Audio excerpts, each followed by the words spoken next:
Rory Philstrom is the lead pastor at Christ the King Lutheran Church in Bloomington, Minnesota, and a student in the Doctor of Ministry in Spiritual Direction program.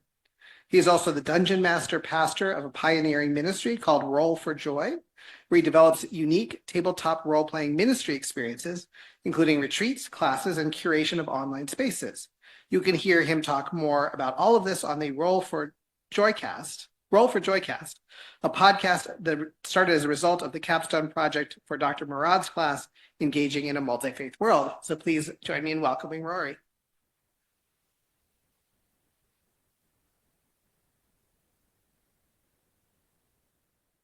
Thank you. Give me a minute to set myself up here. Share. Okay, so I'm going to be talking about play. And usually when I talk about this, I try and always include a portion of play in the talk. But I'm not going to do that today. That's going to be tomorrow. So if I get done with this and you're still like, I don't know what this means, come and play with us tomorrow. And that's how you really will get to understand what we're talking about. I'm talking about also a project that I did out of the Art of Discernment class in the Spiritual Direction program, which is a great class. And the project I did was really an experiment, and I'm going to be sharing some data from that experiment that I have. I think in an alternate universe, the other me was an astrophysicist. And so I love math and science. And so there's going to be some math as a part of this presentation, which is very different than the game experience of wandering around in the Feywild, which the game experience was, a land of fairy and fantasy and ridiculousness. But that's what we're going to talk about. So last fall, I developed a process that specifically uses the game of Dungeons and Dragons as a vehicle for sharing and processing discernment challenges in a group setting. So this was in a group setting versus Alex's, which was in a solo setting. So this is interesting that we've got kind of both ways of coming at discernment. I tested that novel discernment method with a group of 5 seminarians and religious professionals over the course of 6 weeks. And this is kind of about that experience. If you want to know a little bit about me, Dr. Sabia Tanis introduced me. I've been an ELCA pastor for 13 years and a dungeon master pastor for 9 years. And you can find out more about that side of me at rollforjoy.org. But to start, I wanted to have us just engage in a little ritual together. And this was a ritual that we used during our play sessions to open up, to move from that sort of gathering together as people to move into that space of imaginative play. And so this is adapted from a poem by Joy Ledeen entitled Ready. And I was hoping that we could read this together. Will you read with me? Are you ready to be strong? Are you ready to follow God beyond the fear that warns you to hold your tongue when cruelty and hopelessness, degradation and evil stab you through the heart? Fear likes you this way, self-loathing, directionless and numb, believing that you're no one God would ever choose, no one God could ever love. Do not be afraid. God was here before fear, and God is there beyond it, calling you, every version of you, real and imagined, future and past, cypress and desert and solitary pine, calling you by paths you have not yet walked, by ways you have not yet imagined. You have nothing to fear and nothing to prove. Are you ready to be free, to be strong? The veil falls on our world and rises on another, ready to be remade. The premise of play is that we can use play as a spiritual practice to help get in touch with the most authentic version of ourselves, with the divine, and to learn how to live out of the freedom found in the place where those two meet. And I hold to this premise because play is basically this action of freedom. It's this liberating experience that frees us from the scripts that we normally live our lives by, and that we can live into a different version, a different identity, a different sort of experience in a different sort of world, and that we can learn then and use that as a spiritual practice when we pay attention to the space in between what we've imagined and then what we live in our day-to-day life. So that was the idea, was that play would be a helpful spiritual practice. The experiment of the thing was to create this spiritually applied tabletop role-playing game discernment group. And I'm thankful that Alex covered what a tabletop role-playing game is in their presentation. Now I don't have to. But so the premise of this, and just basically for any gaming group, requires about 3 to 7 people. And for this particular group, I was looking for 3 to 7 people who sought to work through a particular discernment challenge that they were facing in their life. It also required a trained group facilitator. In this case of this experiment, that was me.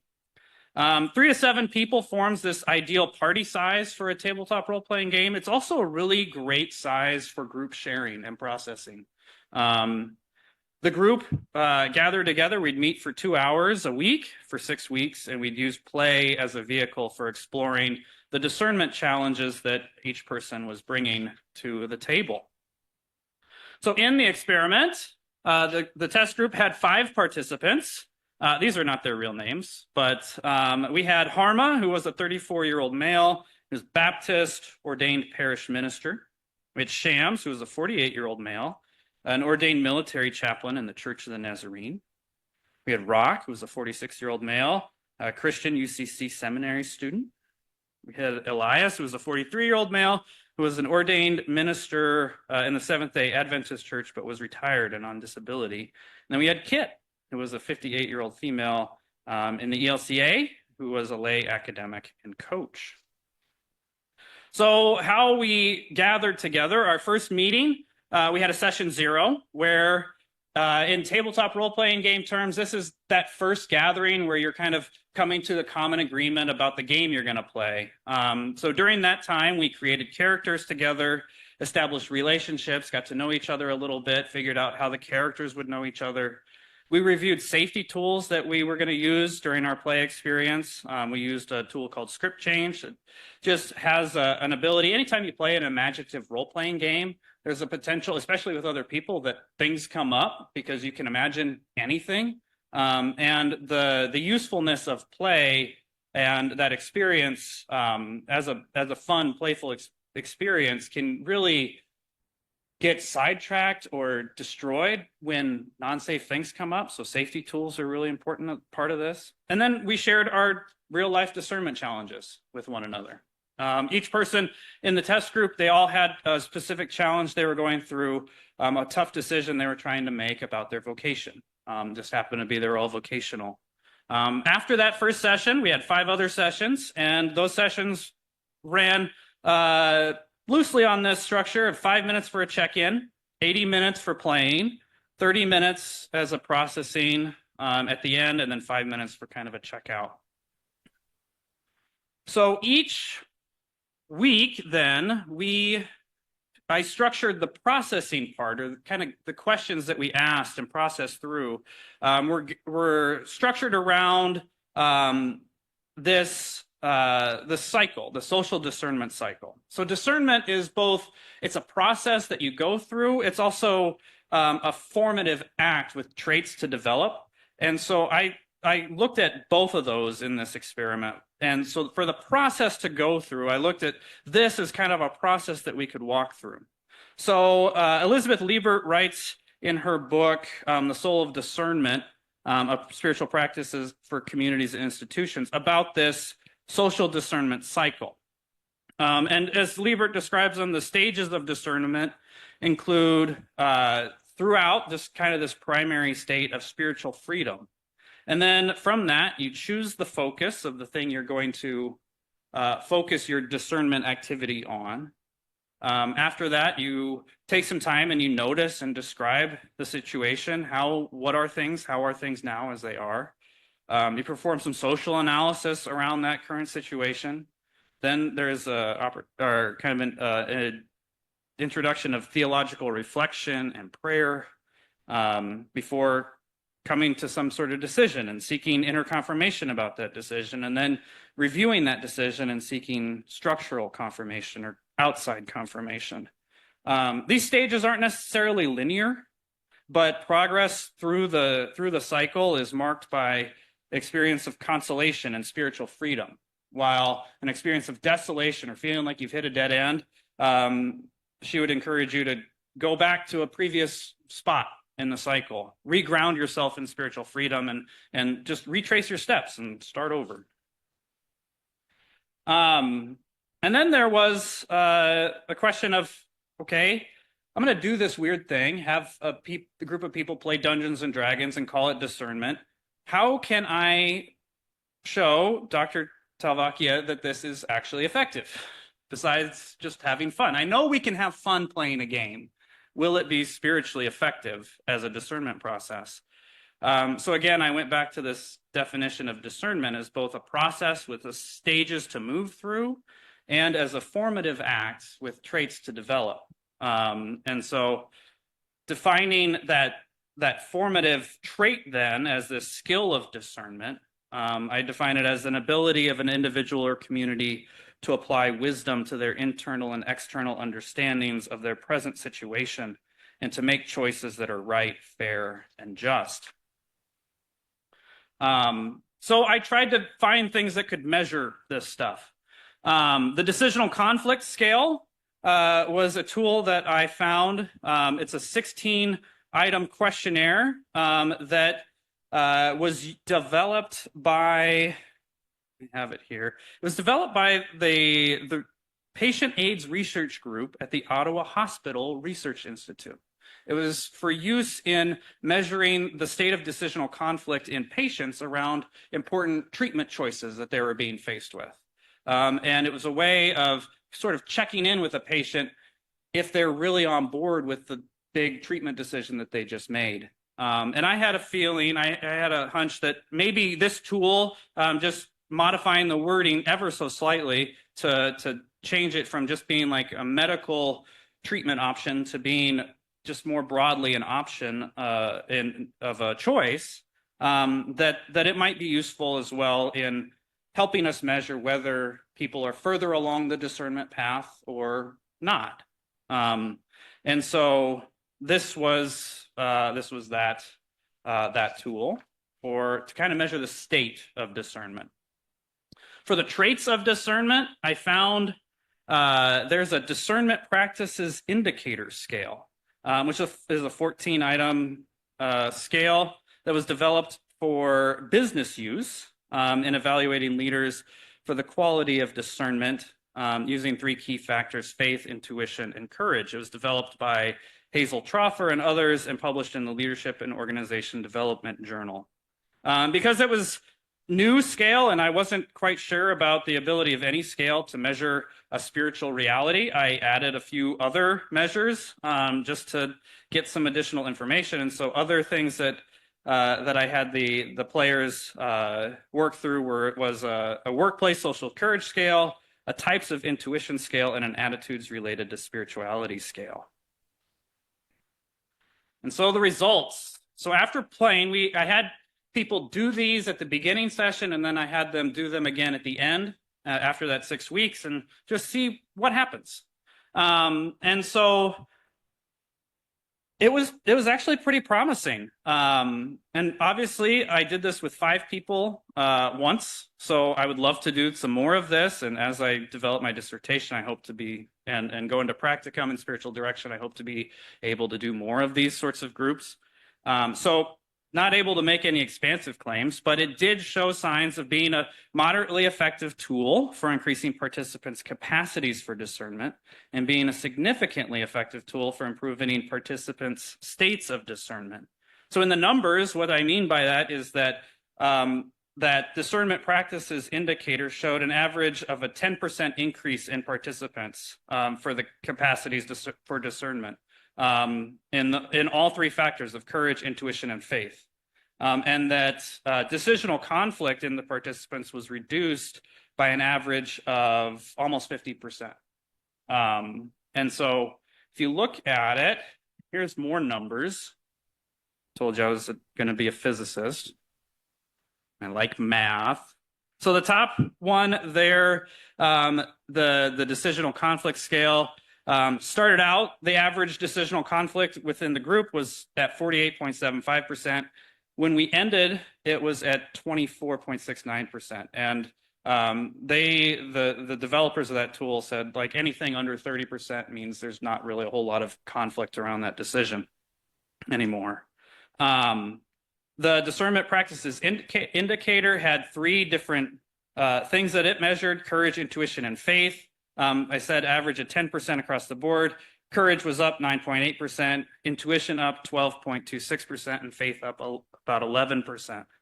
And then most of the other scales didn't actually show a whole lot of measurable change, but the effective intuition part of the types of intuition scale showed a jump of almost 18% in people's effective intuition, which I'll talk about in a second.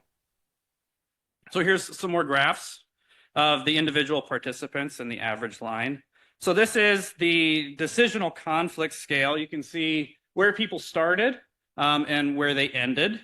So average about 48% down, with 2 out of the 5 participants going from kind of a moderate level of conflict around what are we going to do in this big decision in the upper 40 percentile, down to nearly 0%, underneath 10%. And so through this process, a couple of people were like, we kind of feel like we've been able to figure out what that question was that we were asking and working through in our lives.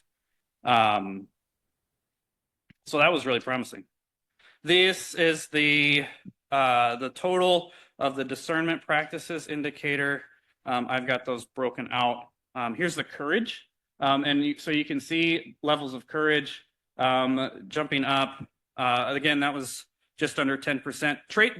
This trait, courage, saw the most consistent growth trends across all the participants.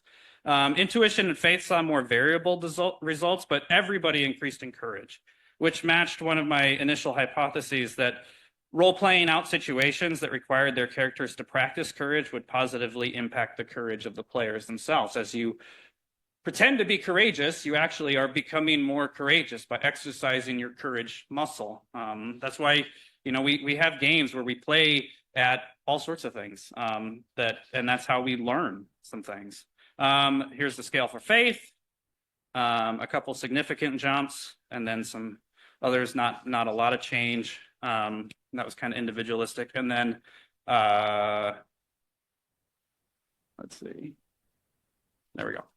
Or no, that was intuition, and then faith, similarly. Not, sort of variable. But then this one was interesting. Effective intuition was up almost 18% on average. So effective intuition, the types of intuition scale broke out different kinds of intuition that it measured. And this effective intuition was the kind of intuition that relies on emotional input and associative processing. And this is the kind of intuition that plays a large role in religious self-reflection and creative thinking. So it makes sense to me for a discernment process that emphasizes watching for experience of consolation and encourages people to make metaphorical associations between creative play in an emotional fairy realm and their lived experience in the real world. It makes sense for that to strengthen participants' connection to their capacities for this kind of intuition. There was another kind of intuition, this holistic big picture intuition that I don't have the graph of, but it actually saw a decrease, which was interesting to me, just a slight, like 6% decrease. But I thought, the nature of our adventure was also one that had a lot of unexpected twists and surprises that I felt might have made participants doubt their ability to fully grasp the big picture of what they were trying to accomplish and how they could accomplish it. Instead, made them really focus on what are we doing right now. That it made them sort of doubt their ability to accurately see the big picture. And I wondered if that sort of paid off. But that's, you know, it would require some more research to know how much the story of the gameplay affects the changes here versus how participants engage with the exercises of the cycle or just the nature of gameplay itself. Yeah, so my takeaway, obviously, I want to explore this further, especially with populations that aren't connected to traditional religious experiences. But my initial findings show a process that's fun, engaging, and demonstrably effective at improving both the state and the traits of discernment. And the participants echoed these findings in their final written feedback on the group experience. And they wrote the following. Sham said, "The play allowed me to explore the change behind my decision. The reason for the change was not one I expected." Kit said, "I felt like the gameplay took me away from people and patterns that expected me to respond in particular ways. This gave me a new place to explore possible changes more fully." Karma said, "Playing and thinking with a group of people I liked and trusted, having a low-stakes environment in which to think about issues related to my discernment challenge, this really was a lot of fun and very helpful in working through this discernment challenge." Elias said, "The ability to talk through my difficulties regarding my decision as well as relating my indecisiveness to play was helpful." And Rock said, "I enjoyed connecting with the metaphors of being a shapeshifter, capable of changing to meet uncertain situations. And I appreciated the metaphor of going on a quest into uncertain territory, knowing that there's always another adventure ahead. I enjoyed reflecting on the ways that creative story making interacts with the work of discernment."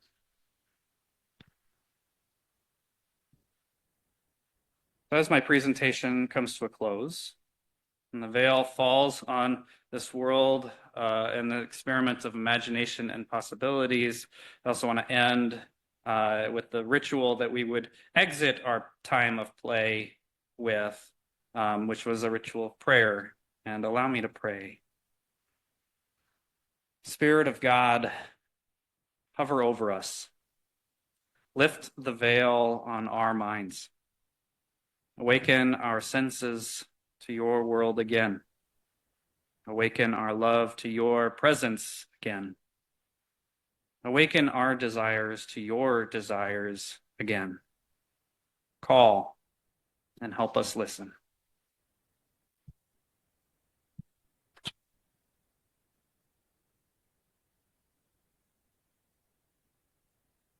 Great. Thank you so much, Rory. Are there questions?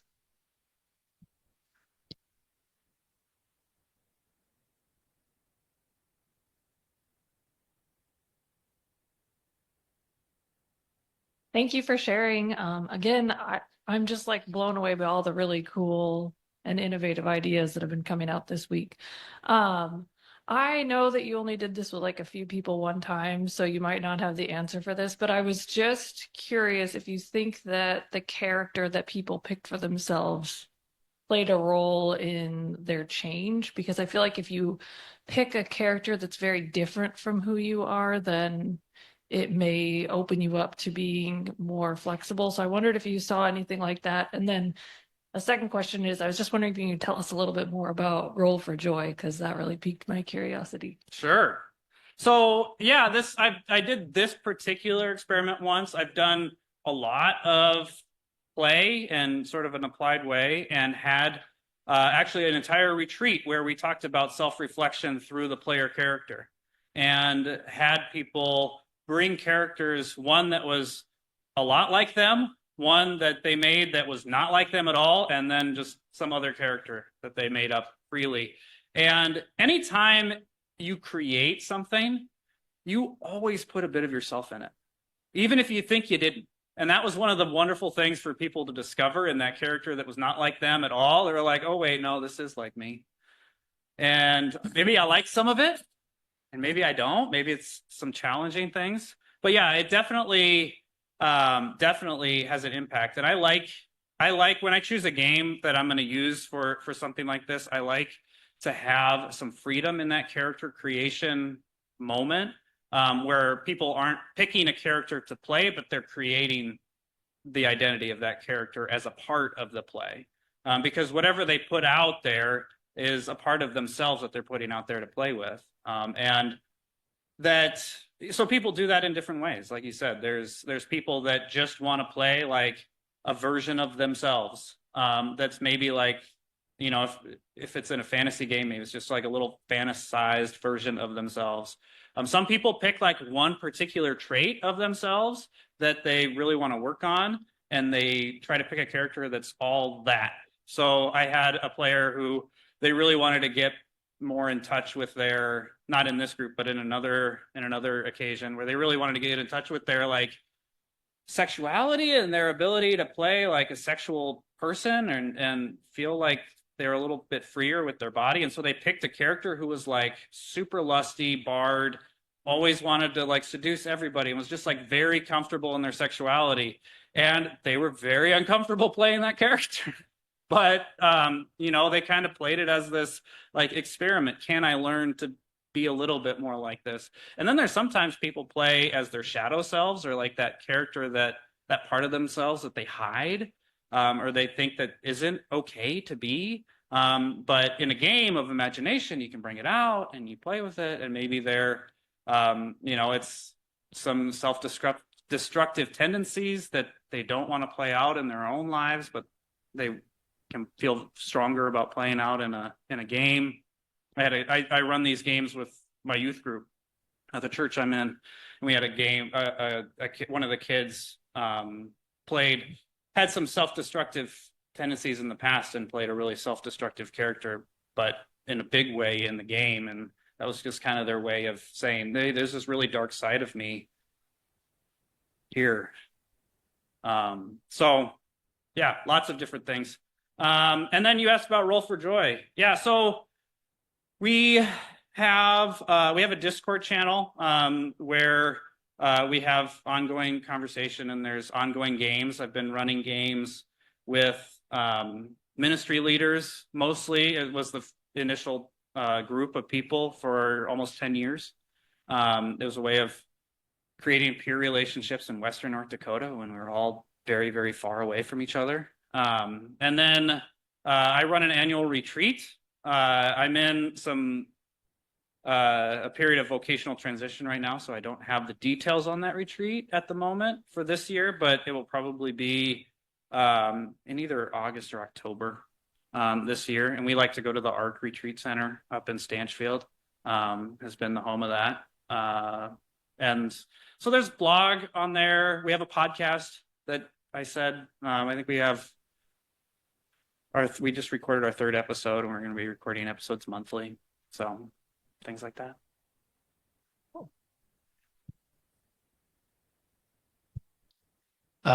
Thank you, Rory. Love it. As you know, this is maybe a question for both you and Alex. How has role-playing games helped you in your discernment to be spiritual leaders? Like, draw it back on you. Your character development, your rolling the dice, journaling, whatever it is. How has that been for you? Yeah. So for me, it wasn't part. I mean, I played role-playing games as a kid, but really picked up the hobby after I was already a pastor. And for me, the game space has been a way to stay connected to my humanity in a role in a profession that often wants to like only see you in certain parts of you, and that other parts are like not allowed. So it's been something that's been really important for me to stay connected to my humanity as well as in the spiritual work. And it's been something. So my son was diagnosed with spinal muscular atrophy shortly after his birth, had to receive some pretty intense treatments. My wife suffered from some postpartum mental health things after both of our children were born. That was very difficult for a long period of time. And play was something I held on to through those really personal challenges as well, to remind myself that I'm more than just the circumstances of my day, and that my humanity is much bigger than just what's happened to me. Alex, what do you think? Yeah, I'd say I'm in a similar boat with that. I think for me, the orienting my life toward play and like remembering that I don't need to take myself so seriously has been a big part of it.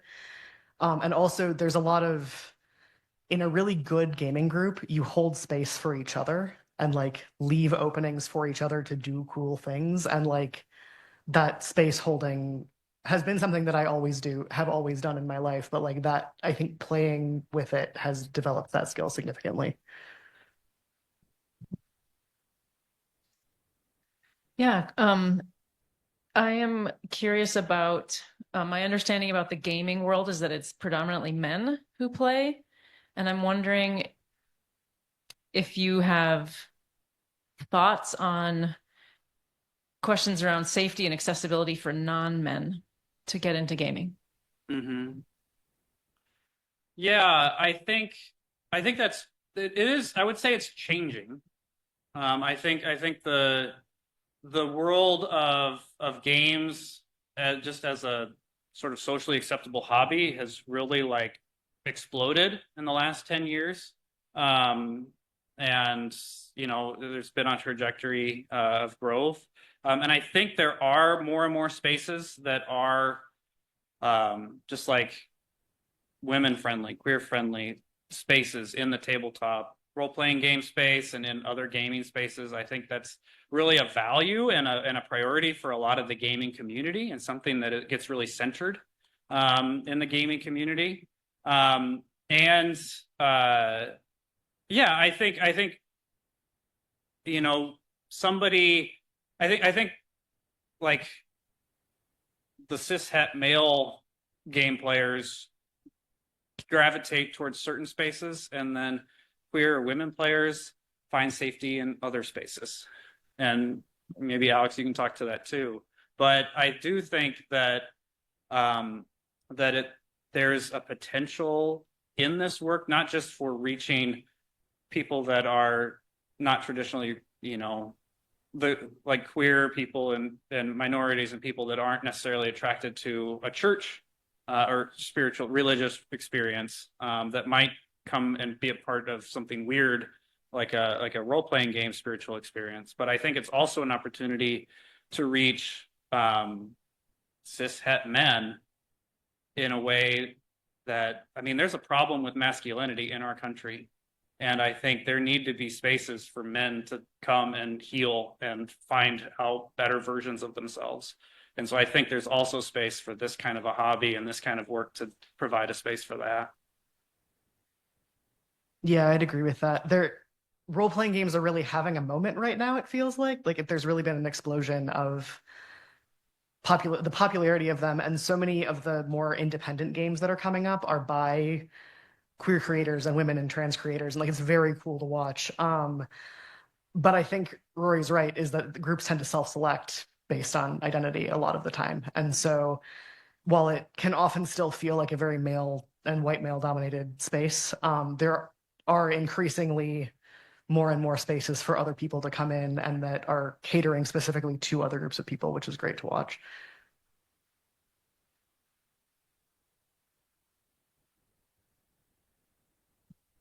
Thank you so much, Rory, and thank you for sharing your astrophysicist self with us. I really appreciated that. I appreciate you gave us that context too. I'm curious, because you work in a pastoral setting, if you've used role-playing games to work through group conflict or congregational conflict, or if conflict comes up. And I'm thinking of Erica's presentation earlier talking about conflict avoidance in congregations, and if there's a way that you found that using play can help congregations kind of surface discord and engage with it. Yeah. I've used play in my congregation in lots of ways. I've used role-playing game play mostly with my work with the youth, and used it in for a variety of different purposes. Not,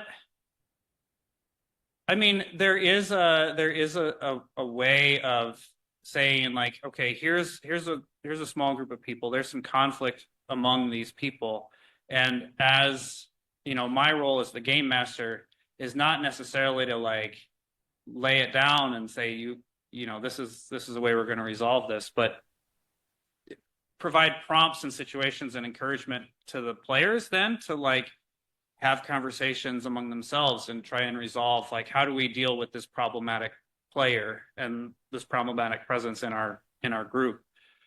So in like a very micro scale, just within like very interpersonal dynamics, I've used it.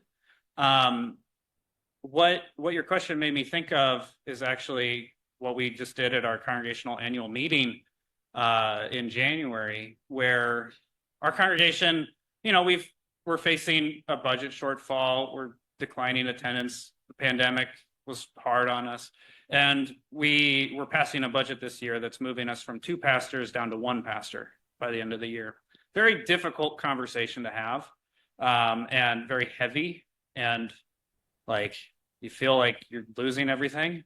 But there's also like a lot of life still in the congregation and a lot of really good things happening as well. And so as a way to lift that up, I developed a game. We played CTK Land. It was just kind of a way of, we played Candyland and answered trivia questions and just kind of remembered, I divided people up into like, you're the marshmallow team and you're the gingerbread team. And we played Candyland and answered trivia questions about some of the great things that had happened in the previous year. And we spent like half an hour of our annual meeting playing Candyland as a group, and just spending that time in play and allowing people to like laugh together and remember fun things together. And, you know, there's a little friendly competition and just like changed the whole mood of that meeting. And then when we got to the hard stuff, it was like, yeah, we all know we have to do this, fine. But it didn't dominate. And I think remembering to always find the fun in whatever the thing is that you're doing can bring a lot of life to the way your congregation goes. Any other questions?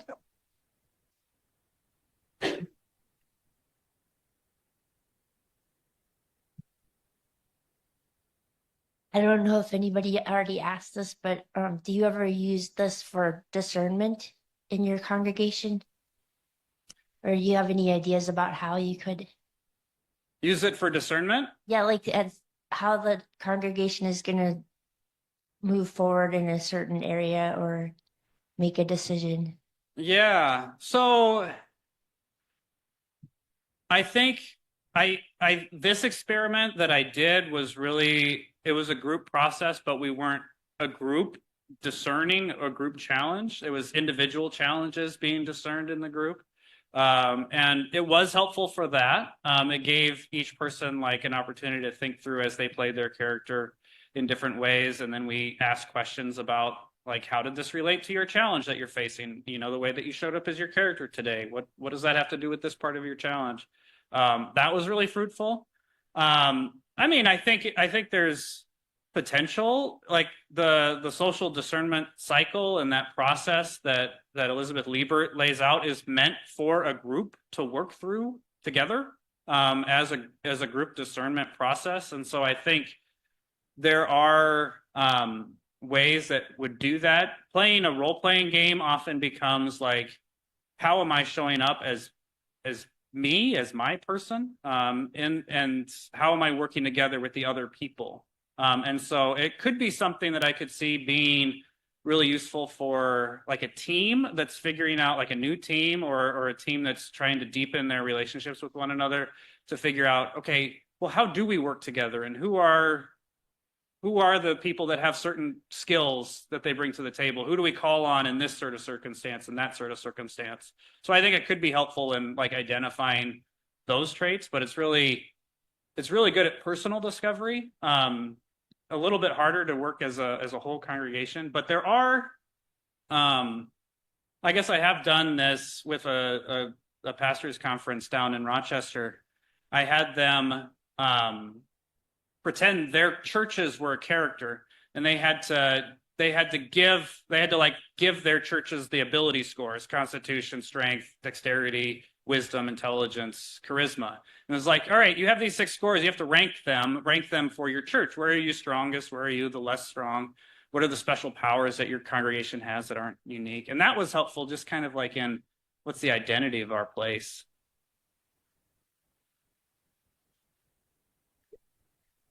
Rachel. Okay, thank you, Rory.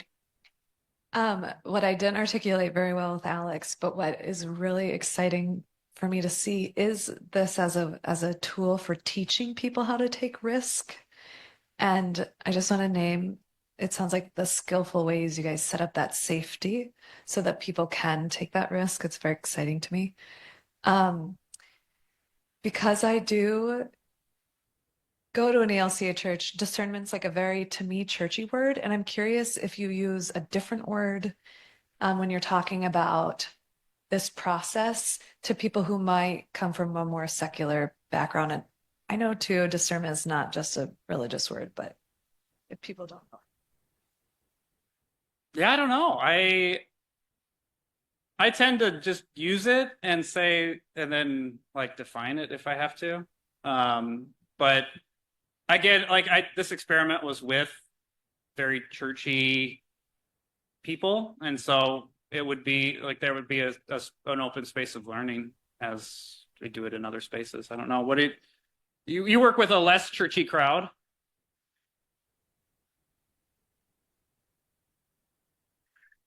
Rory, can you talk a little bit more about how you structured the campaign that you use? I'm wondering if you use their kind of discernment goals as like part of your developing the campaign, or was it more incidental? Like, how did that work?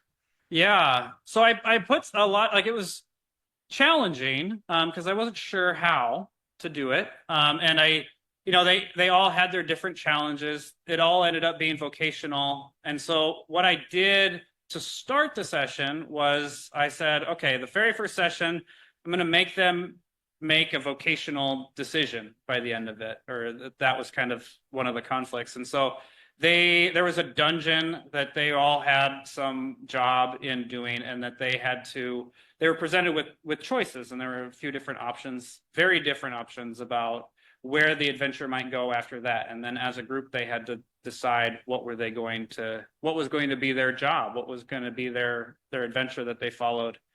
And then I just tried to stay one step ahead of them as we played. So they ended up picking the option that I did not think they were going to pick, which involved helping a fairy go into the Feywild to go talk to the Fey Queen about some big problem that was going on. And so I had to kind of create that. But that's the fun for me of being the game master too, is I get surprised. I don't know what's going to happen, and then I try to, lay down enough tracks in front of a group so that I know. And it was short sessions, so it wasn't too bad. But yeah, the story, I don't know how much it mattered, honestly. Like we had different things, and I made them like explore different parts of themselves. And there was some of that was intentional, but then a lot of it was just kind of like stuff that would have happened in any gaming session that they then like read back into their own ways that they showed up as their characters. Oh, this is what I'm working out. This is what I'm, playing off of. And that might have happened in any game circumstance. I don't know. So. Great questions. Any others?